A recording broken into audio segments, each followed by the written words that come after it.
Hello, we are going to get into, I believe, Chapter 2, Part 3. We're going to discuss mainly formal charges and a couple of other molecular representations here at the end in this video.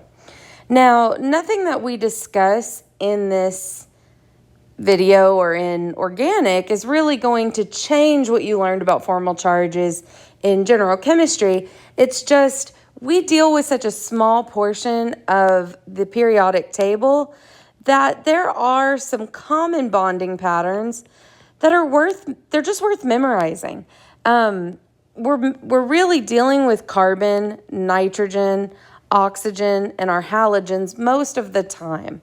And so rather than always having to rely on a formula to go in and calculate formal charges, it will save you a lot of time, especially towards the second half of this chapter when we do resonance, and then later when we're working through mechanisms of reactions, to just be able to quickly grab these formal charges. So we're going to talk about neutral, right, formal charge of 0, a +1 formal charge, and a -1 formal charge. These next several slides go through it, but I'm going to make a little chart, and I recommend that you work on committing this to memory. Now, carbon is, we're in organic chemistry. We're a little bit obsessed with carbon. And so we already talked about how carbon forms 4 bonds. That's when it has a neutral formal charge. Now, something I want to note here is I drew 4 single bonds, but I'm really just talking about bonding pairs, right? Carbon, nitrogen, and oxygen are all in the second row. And for the most part, they obey the octet rule. They'll never have more than 8. And only in one scenario would carbon have less. But most of the time, these 3 elements are always going to obey the octet rule. Carbon with 4 single bonds, carbon with a single bond and a triple bond, carbon with 2 double bonds, carbon with a double bond and 2 single bonds. These are all neutral. I'm not going to draw each option, but I just want to make the very clear point that I'm talking about bonding pairs, right? There are 4 bonding pairs.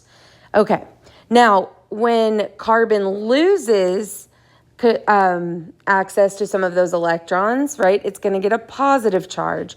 And so carbon with a positive charge is going to be the only example here that has less than an octet. And so it will have a plus charge. If you're using bond line structure, it's critical that you put that plus charge on there, because otherwise we would assume that there would be hydrogen, right? Carbon with access to more electrons, so that's going to be 3 bonds and a lone pair, so now it doesn't have to share that pair of electrons, is going to have a negative formal charge, a -1. Nitrogen has 5 valence electrons, and so its neutral bonding pattern is 3 bonding pairs and 1 lone pair.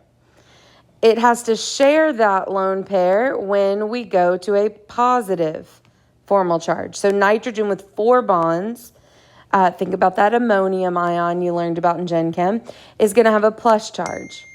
Nitrogen with 2 lone pairs, right? So now it has more ownership over the electrons around it, is going to be a negative charge.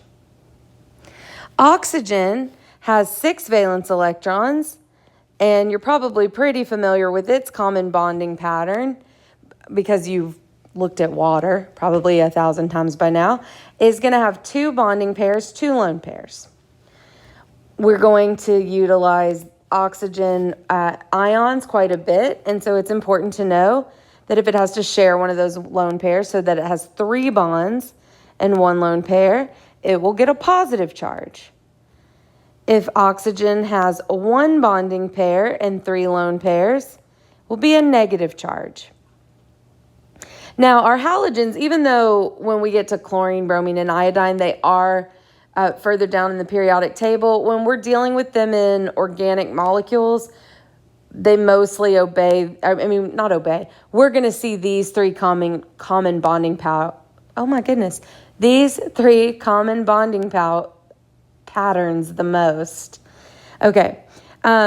It has 7 valence electrons, so it really only needs one shared pair to get a neutral charge. In some mechanisms, we are going to see intermediates where the halogen might be sharing one of those pairs and it gets a plus charge. And then you are probably familiar with the halide ion from general chemistry. No bonding pairs, all lone pairs, and it's going to have a negative charge. So these 12 common bonding patterns are going to come up frequently. And again, I recommend getting really familiar with these. And then I didn't put hydrogen in this list because, for one, hydrogen doesn't ever follow the octet rule. It's too small. And then hydrogen actually has different names for neutral, a +1 charge, and a -1 charge. All right, so hydrogen typically forms one bond, no lone pairs, and we refer to it as hydrogen. But when we have a hydrogen cation, that is a plus charge, there's no bonds and no lone pairs, well, we refer to that as a proton. Because if hydrogen is 1 proton and 1 electron, well, when it has a positive charge, it doesn't have an electron. It's just a single proton. And then hydrogen, if it has both electrons with it, it'll have a negative formal charge. That is referred to as a hydride ion. So very similar to your halogens, when they are negatively charged, you get halides, right? Fluoride, chloride, bromide, iodide. Hydrogen's nomenclature is the same. This is very important because in different reactions, you are moving around a hydrogen, a proton, or a hydride. That vocabulary is very important. You're going to learn over the course of this semester or year of organic chemistry, we're pretty obsessed with where the electrons are. And so this vocabulary here is really important. I do like to throw that in as a multiple choice question from time to time. Hint, hint, cough, cough. Now, again, you can read through these slides. You have access to them on eCampus, but some of the slides are just going over this chart that I made. There are 2 different scenarios where it's really important that you know these common bonding patterns. In some representations, they may be incomplete without the charge on them. And so it's important that I know my common bonding patterns. I could point out right away, the 3 oxygens are all different formal charges. The one furthest to the left is a plus charge because it has 3 bonds in a lone pair. The one in the middle is neutral, and the one on the right is a negative charge, or has a negative charge. One of our nitrogens is neutral, and the other one has a plus charge. I have to assume that all of the carbons are neutral because none of them have a lone pair, and since it's bond line structure, I can't know I have a positive carbon unless it shows me a plus sign. And so more often what you're going to run into are structures where there are no lone pairs drawn in. And this can happen for any number of reasons. A lot of time it's just the drawing structures don't have lone pairs easily available. And so as we work through the rest of chapter 2, especially if you are a new organic chemist here, I will frequently tell you, draw in your lone pairs. Because if you forget to draw in those lone pairs and you forget they're there, it's a recipe for mistakes. So for instance, if this is telling me this oxygen has a negative charge, then I have to know, okay, well, 1 bond is drawn. There are 3 lone pairs. And so so I'm going to stick on here for just a minute. So when we get to bond line structure, for instance, if I have a chain of carbons and there's no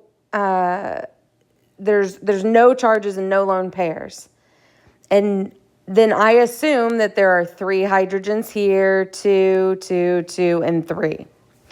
However, if I have a plus charge on one of these carbons, well, then I know that in this molecule, actually, no, I'm sorry, I don't need that. What I can do is I can go in and I think, all right, there's 3 hydrogens on the end, 3 hydrogens on this end, 2 and 2. Now this carbon has 2 bonds already in place, and I know a positive carbon has 3 bonds, so there's only 1 hydrogen. So all of those little red lines just show me where a hydrogen is. And so I have to know that common bonding pattern to understand my bond line structure. So again, this chart, really important. And you see here on the following slide, it just goes through the different bonding patterns of oxygen, the different bonding patterns of nitrogen, and then that's pretty much the conversation about formal charge. I highly recommend dropping into the 2.5 section in your Wiley Plus manual and doing some of the skill builder problems just to get some practice. Before we end this video and go on into resonance, I do want to talk about a couple other structural issues, or it's about communication. So you may be familiar with wedges and dashes from Gen Chem, especially when you went through Vesper theory. Now we're pretty fortunate in organic. We're dealing primarily with carbon, nitrogen, and oxygen. So we're not going to be dealing with octahedral or trigonal bipyramidal and so on molecular geometries, but we do deal with tetrahedral geometries a lot. And so sometimes we're very interested in three-dimensional structure, particularly by the time we get to chapter 5. We're going to talk all about stereochemistry and the importance of that three-dimensional structure. And so being able to use wedges and dashes properly is important. And something that you must note is that the wedge and the dash go next to each other. So if we're looking at bond line structure, like you see over here, well, I only see one wedge. Where is the dash? Well, what's missing? This is bond line structure. So this carbon right here only has 3 bonds and no charge. So there must be a hydrogen. So I can either put that hydrogen to the left or to the right. Either way is fine. It just can't go to the bottom. And left or right doesn't matter, because in reality, the chlorine's coming towards you and the hydrogen's going directly behind it away from you. We just pop it off to the side so you can see it. The chlorine to the bottom is dashed. That means the hydrogen that's there must be wedged. If you have 2 flat bonds, so 2 bonds that are in the plane, you will also have one that's wedged and one that's dashed. Same thing would happen over here. There's hydrogens that are missing, right? And I know one's wedged and one's dashed. We'll be looking at different bicyclic structures in chapter 4. And this is one way to represent it, where the 6-membered ring is just sort of shown as flat. And then the bridge, right, this carbon that's attached to 2 sides of the ring, is coming out away from you. On the next slide, we see another representation of that here. You have that 6-membered ring, but we're looking at it more from the side now. And then the one that, instead of being wedged, we can see it going up. That's very common when we talk about bicyclic structures. We will look at that more in chapter 4. Fisher projections and Hayworth projections you see all the time in biochem, and we will discuss Fisher more in chapter 4 or 5. It's a way to show 3D without having to do wedges and dashes, and it's really helpful for things like sugars, different types of saccharides. And so the issue is sometimes called the bow tie method, because the horizontal bonds are all wedged and the vertical bonds are all dashed.